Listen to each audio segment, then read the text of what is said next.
The day was much like any other at Braydon Harbor. Quiet, peaceful, serene. Tucker was just getting his stack cleaned. Jane was covered in soot.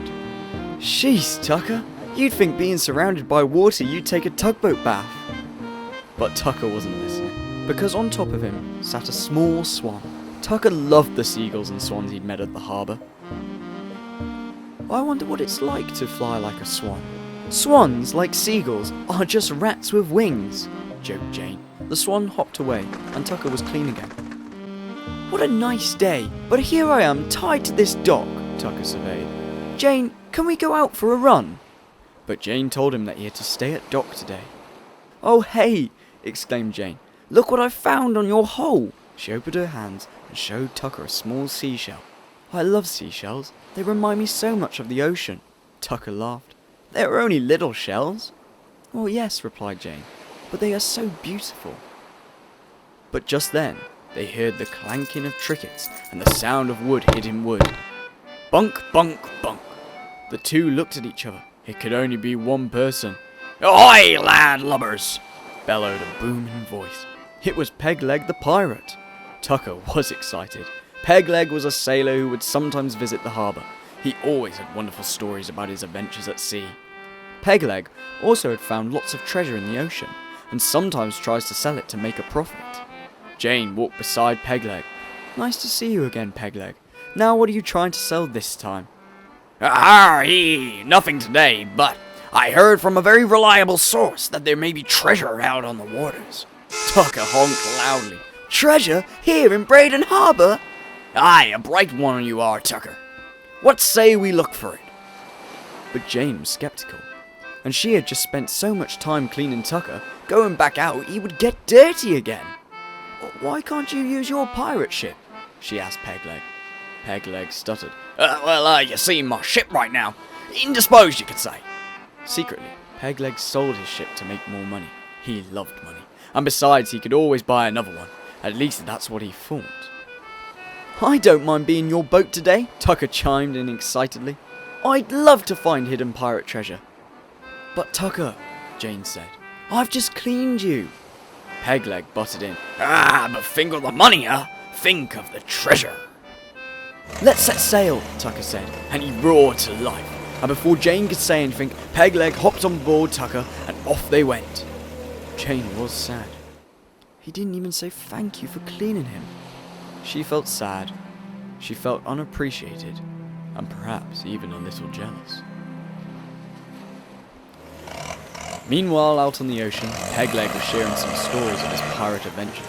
This one time, many moons ago, my crew and I were face to face with a giant sea monster. Oh wow, a real big sea monster! Tucker was impressed. He didn't realise that Pegleg often stretched the truth. Yes, 4 times the size of me own ship. Tucker was amazed. Well, what did you do? He asked with excitement. The sea monster took one and looked at me and said, Yai! You're the famous Pegleg pirate. Please don't hurt me. So I laughed and said I shall spare thee, foul beast, for $20. And that's how I got this cool pirate hat. Even Tucker found that a little far-fetched. As the day went on, the sun grew hotter, and still the two friends had not found any treasure at all. Tucker could see Pegleg was upset, so he spoke up.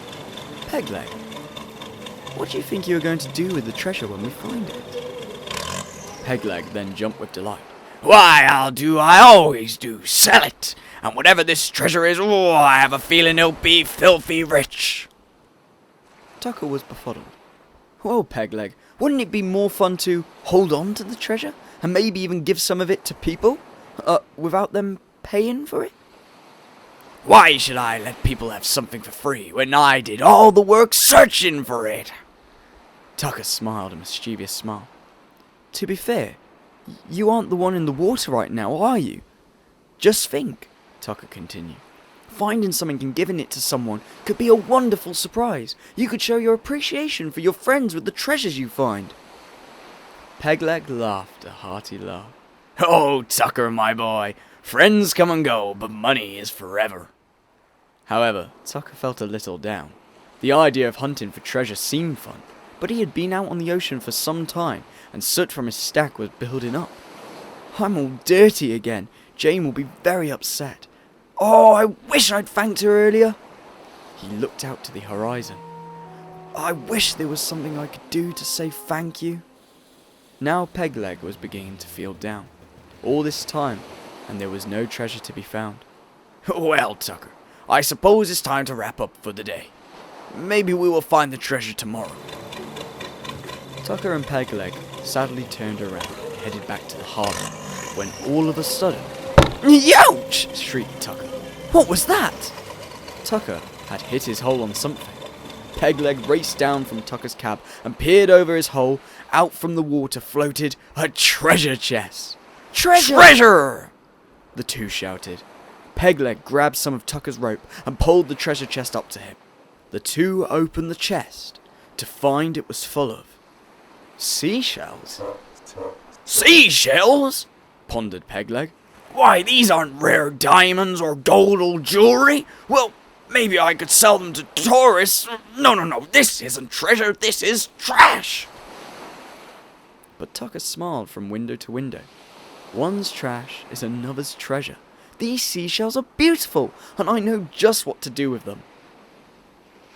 Pegleg was suddenly very interested. Like what? Trade them? No, giggled Tucker. Let's go back to the harbour. And he scooted along the warm and salty water.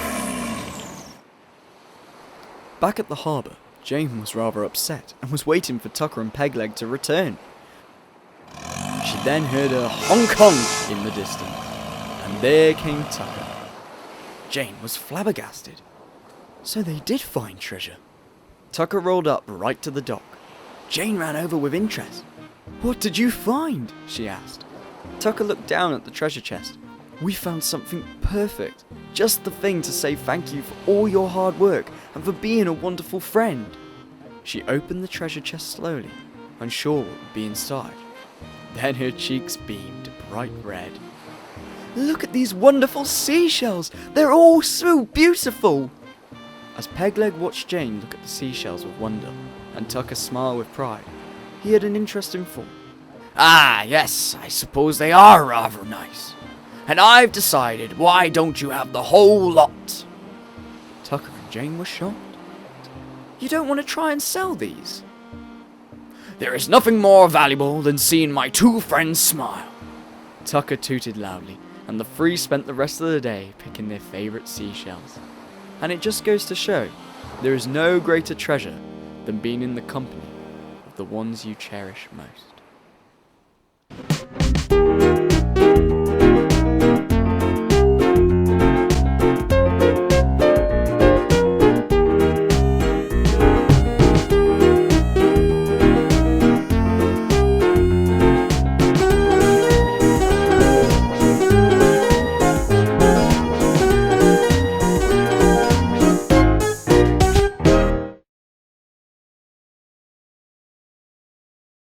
I hope you have enjoyed visiting today. Remember to come back soon to meet everyone else at Braydon Harbor. See you next time!